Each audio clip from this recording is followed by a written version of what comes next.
Hardly wait to get to it. Francois Riveau is here. Francois, in terms of football, Dakar, Senegal is the place to be tonight, isn't it? Yes, absolutely. Oh. Sorry, had a bit of a hiccup there. So we're going to start in Dakar, but Dakar actually in name only.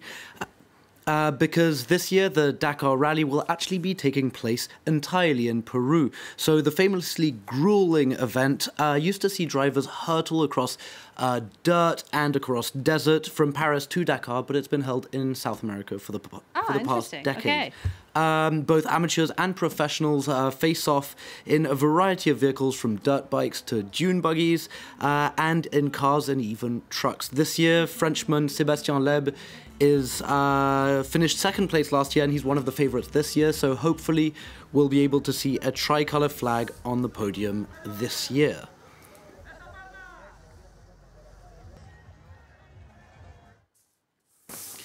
And now I'd like... Dakar of another name? No, sorry. We're having a problem with our connection. I'm just going to go to a relatively unknown seasonal sport that literally anyone can take part in. For people who That's my kind of sport, Francois. Exactly. So for people who, like myself, want to keep the Christmas spirit going just a little bit longer, the place to be today was in Weidenthal in Germany, where the annual Christmas tree throwing world championships were taking place. Oh, I think people have been doing this in my street. Here, men, women, now this is a competition, it's not just for fun.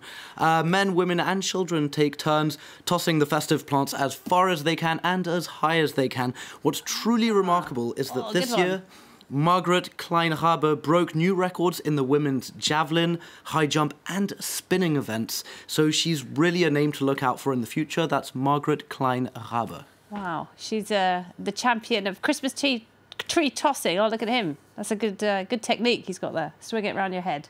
Exactly. And throw it as far as you can. Well, you've got to do something with all these Christmas trees, haven't you? Well, it can be seen as celebrating the end of the Christmas season, but they're not treating the trees with a whole lot of respect, so it could be anti or pro-Christmas, up for debate. What do you do with them? Leave them all in my street, apparently. Exactly.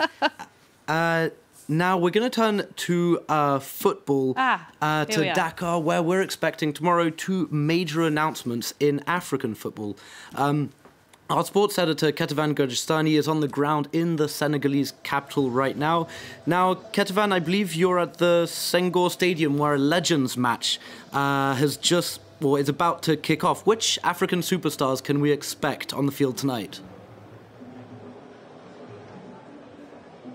Well, plenty of African stars on the pitch. As you can see behind me, they've just started warming up. The match will be kicking off in just about a few minutes. You have the 2002 Senegalese team, the team that made it all the way to the quarterfinals of that 2002 World Cup. You've got Aliou Cissé, Habib Baye, those big names, but El Hadj Diouf. But you've got also some other African legends, the CAF legends, which will be playing on the opposite team. And there you have some extremely big names, legends, Didier Drogba or Samuel Eto'o, 2 huge names. Of course, these stars are going to come face to face in just a few minutes. But this is just a way to close off this first day of festivities here in Dakar, because the day started off with a visit to the island of Gorée, an island that was infamous for the fact that slaves off to Europe and the Americas. And